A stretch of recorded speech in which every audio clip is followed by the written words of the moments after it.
Yang kedua ada cerita fantasi, yaitu berdasarkan khayalan, imajinasi atau fantasi. Yang ketiga ada cerita pendek, yaitu cerita rekaan yang wujud fisiknya berbentuk pendek.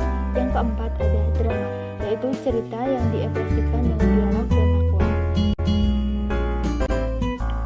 Yang kelima ada puisi rakyat, yaitu puisi yang berkembang di masyarakat sehari-hari sebagai tradisi setempat.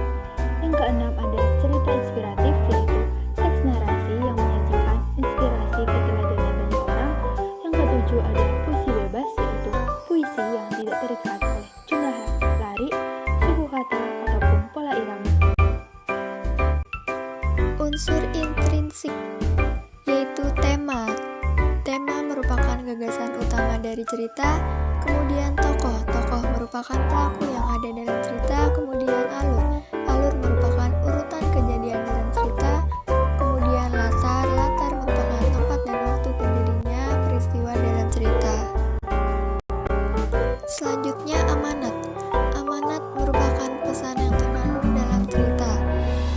Kemudian penokohan. Penokohan merupakan teknik cara penampilan tokoh. Kemudian sudut pandang. Sudut pandang merupakan cara pandang pengarang dalam cerita. Unsur ekstrinsik, yaitu pertama keadaan dan kondisi. Keadaan dan kondisi terkait dengan sikap, karakter, dan aktivitas keseharian. Kemudian keyakinan dan pandangan. Keyakinan dan pandangan mempengaruhi karya yang ditulisnya. Dan psikologi. Psikologi terkait dengan ekonomi, politik, dan sosial. Struktur teks fiksi. Yang pertama ada abstrak. Abstrak adalah bagian yang berisi sebuah cerita singkat dari cerita keseluruhan atau inti sebuah teks cerita fiksi. Yang kedua, orientasi. Orientasi berisi pengenalan tema, latar belakang tema, dan tokoh-tokoh dalam cerita. Yang ketiga, komplikasi. Komplikasi merupakan klimaks dari cerita fiksi karena mulai muncul berbagai masalah. Yang keempat, evaluasi.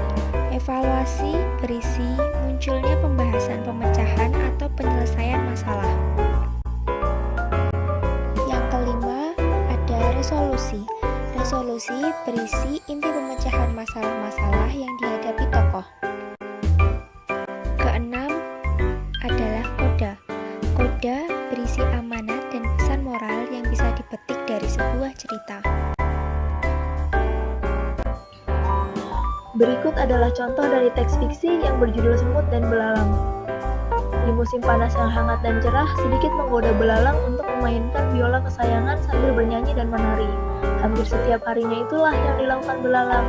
Ia tidak pernah berpikir untuk melakukan aktivitas lainnya seperti bekerja atau bersiap untuk mengumpulkan bekal. Sedikit pun tidak pernah terlintas dalam benak belalang bahwa musim panas yang sedang dinikmatinya sekarang sudah akan berakhir. Musim panas yang membuatnya ceria sudah akan berganti ke musim dingin di mana hujan akan turun dengan lebat disertai suhu udara yang sangat rendah. Di saat belalang sedang asiknya bermain biola, dia melihat semut yang sedang giat melewati.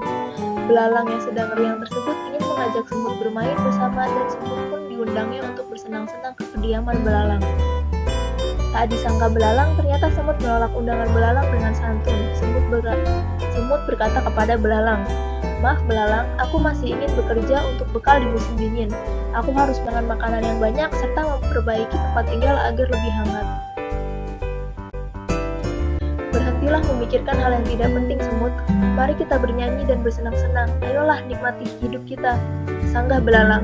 Belalang pun masih dengan kebiasaannya untuk bersenang-senang tanpa memikirkan apapun. Tidak disangka musim panas berakhir jauh lebih cepat daripada biasanya. Belalang yang terbiasa gembira lantas panik bukan tidak memiliki persediaan makanan yang cukup, ditambah rumahnya yang rusak dan tidak layak huni karena diterjang badai. Dengan harapan tinggi dan lunglai, belalang menuju rumah semut dan meminta bantuan untuk diperbolehkan tinggal bersama dan meminta makanan. Mendengar permohonan tersebut, semut menjawab, "Maafkan aku belalang, aku tidak bisa membantumu, terlalu sempit untukmu dan bekalku hanya cukup untuk keluargaku saja." Belalang akhirnya pun meninggalkan rumah semut dengan rasa menyesal dan sedih.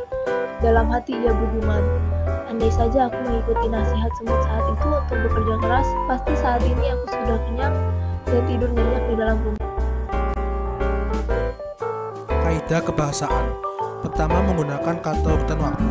Contohnya, sebelum, setelah, kemudian, sementara, dan sebagainya. Kedua, menggunakan kata kerja tindakan. Contohnya, melompat, berlari, makan, istirahat, dan sebagainya.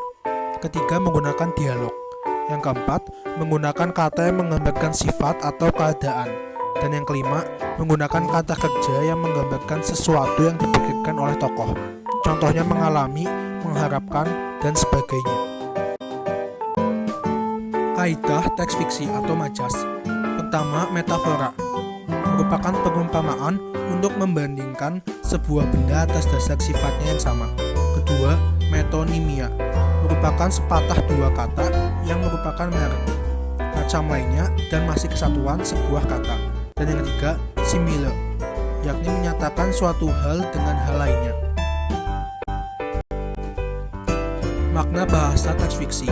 Yang pertama, denotatif, yakni makna sebenarnya. Yang kedua, konotatif, yakni makna kiasan atau makna bukan sebenarnya. Yang ketiga, asosiatif, yakni hubungan kata dengan hal lain. Yang keempat, ekspresif, yakni membayangkan suatu suasana. Yang kelima, ada sugestif, yakni mempengaruhi bacaan. Dan yang keenam adalah plastis, atau mengungkap perasaan pembaca.